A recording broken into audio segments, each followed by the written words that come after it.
It seems history about Aroldis Chapman is about to repeat itself. Remember the days when he was mowing down hitters with that jaw-dropping 105-mile-per-hour heater? Now here is Mason Miller, a pitcher so electric, so untouchable, that every time he steps on the mound, you know you're about to witness something special. Isn't that a replica of Chapman? In this video, we're diving deep into Mason Miller's insane rise from a Division III underdog to Major League Baseball All-Star flamethrower. At the same time, you will be shocked to learn that his explosive numbers are getting beyond Chapman's prime. With enough facts from Status, Miller is destined to surpass one of the game's most iconic closers. If you love jaw-dropping speed and underdog legends rewriting history, don't blink. Hit that like button, subscribe, and let's ride the Miller heat wave together. Mason Miller's journey to Major League Baseball stardom didn't follow the typical script. He wasn't drafted out of a powerhouse D1 program. In fact, he started his collegiate career at Division III Waynesburg University. Diagnosed with type 1 diabetes along the way, Miller had every reason to walk away from baseball. But instead, he added 10 miles per hour to his fastball and transferred to Garden Webb, where he caught the attention of scouts with a heater that now regularly touches 102 miles per hour. Fast forward to 2024, and Miller has gone from being a fringe prospect to a full-blown phenomenon in Oakland. The A's saw something special and quickly transitioned him into a bullpen role to maximize his velocity and dominance. And it's worked big time. Miller was named in the 2024 All-Star team. His name is not showing up in conversations you'd usually reserve for elite closers. That is talking about the likes of Edwin Diaz, Emmanuel Clase, and yes, Aroldis Chapman. One thing is sure here, Miller isn't just another hard thrower. He's already making waves in a role where consistency, velocity, and strikeout stuff are everything. And with the A's now fully committed to him as their closer, you're watching the birth of a potential bullpen legend. Let's talk about his fastball, which is his signature weapon. Chapman made a name for himself throwing 103-mile-an-hour plus fastballs with ridiculous late life. But guess what? Miller's averaging 101.9 miles per hour on his heater this season, and he's touched 103.4. That's Chapman territory. Not to mention, Miller's four-seamer isn't just fast, it's riding high in the zone with elite spin, making it almost untouchable. Now on to strikeouts. Chapman in his prime boasted a K percentage in the 40s. Miller, he's currently at 46.3%, leading all qualified relievers, and doing it with just 9 career saves under his belt. That's scary good. And the control? While early Chapman often struggled with walks, Miller's walk rate sits around 7%, showing a much better feel for the zone this early in his career. Isn't that a massive edge in terms of long-term reliability and fantasy upside? And if you think Mason Miller is just a one-trick pony with a big fastball, think again. What sets him apart and makes this Chapman comparison stick?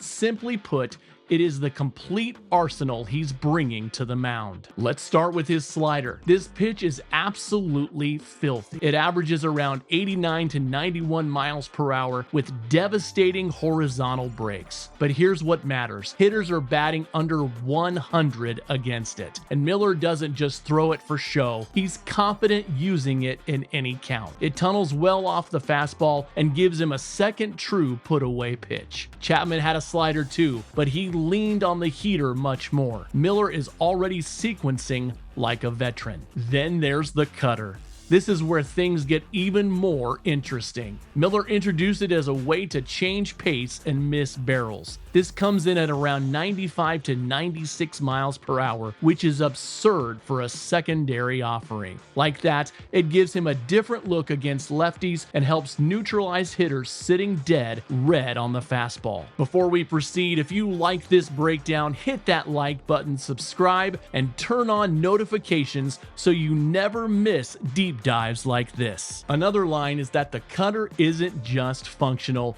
it's graded as one of the best in baseball based on run value per pitch. He's also experimenting with a changeup, though it's used sparingly. Even so, just the threat of it keeps hitters guessing. When a guy's throwing 103 miles per hour, then drops in a 91 mile per hour slider or an 87 mile per hour change, you can't sit on anything. The key here is command. Unlike early career Chapman, who often relied on raw stuff and hope for control, Miller is showing he can locate. His first pitch strike rate is above league average, and he's rarely pitching from behind in the count. As you also know, that's huge for maintaining leverage and efficiency. Put all of that together, as an elite velocity, multiple wipeout pitches, and improving command, you will agree with me that Miller is the guy who doesn't just match what peak Chapman brought to the table. He might exceed it in versatility and polish. Now let's talk about the part that doesn't show up on the radar gun or stat sheet. Mason Miller's mentality on the mound. This guy pitches with intent and presence. You can see it in his body language. Whether it's in the 9th inning or a midweek game in April, he brings the same energy, locked in, no nonsense, and aggressive. He's not out there nibbling. He's attacking hitters with a purpose. That mindset is crucial. One of the reasons Aroldis Chapman dominated for so long wasn't just his stuff. It was the fear factor. Batters knew that they were in for a battle. Miller is developing that same aura. When he enters the game, everything tightens up for the hitters, for the crowd, and even for the viewers at home.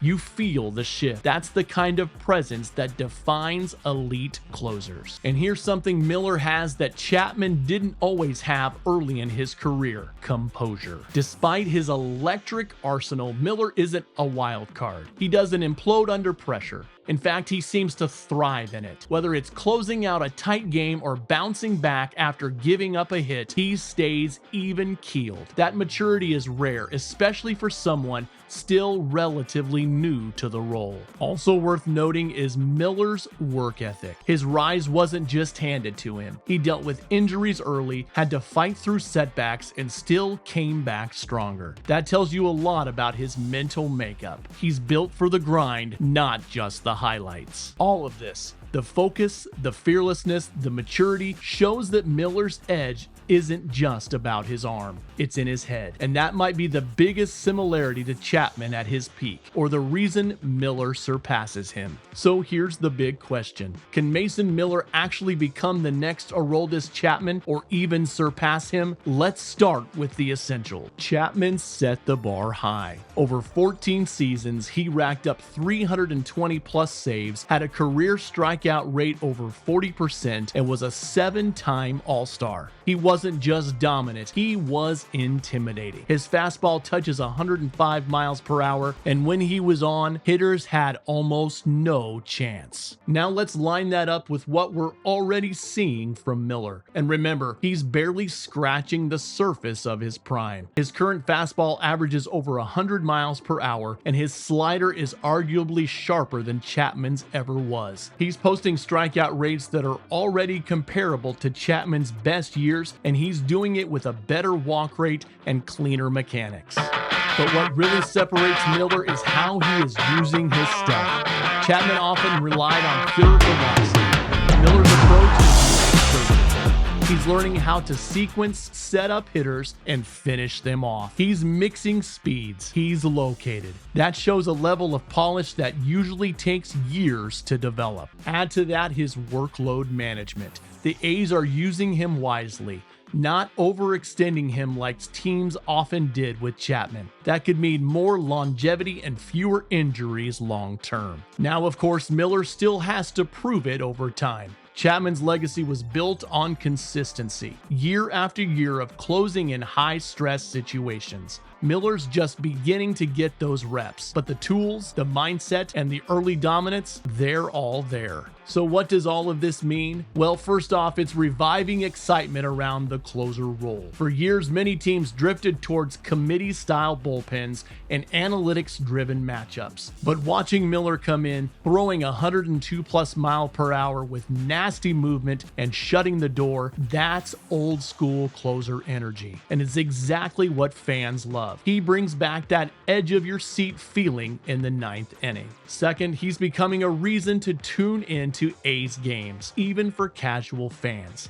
Let's face it, Oakland hasn't exactly been a must-watch team recently, but Miller, he's box off. People check highlights just to see what he did in the final frame. He's that kind of electric. And finally, for young pitchers watching, Miller is setting a new example. He's showing that it's not just about throwing hard, it's about doing it smart. He's mixing pitches, attacking zones, staying composed, and working like a professional. That's the influence. That's the next wave. So whether or not he ends up topping Chapman's legacy, one thing's already clear. Mason Miller is changing the way we look at dominant closers again. And as long as he keeps doing what he's doing, we're all here for the ride. What do you think? Is Mason Miller already the next Aroldis Chapman, or is he carving out a legacy that's totally his own? Drop your take in the comments because we would like to hear your opinion. Remember to like, subscribe, and turn on notifications so you never miss deep dives like this, especially as Miller's season unfolds.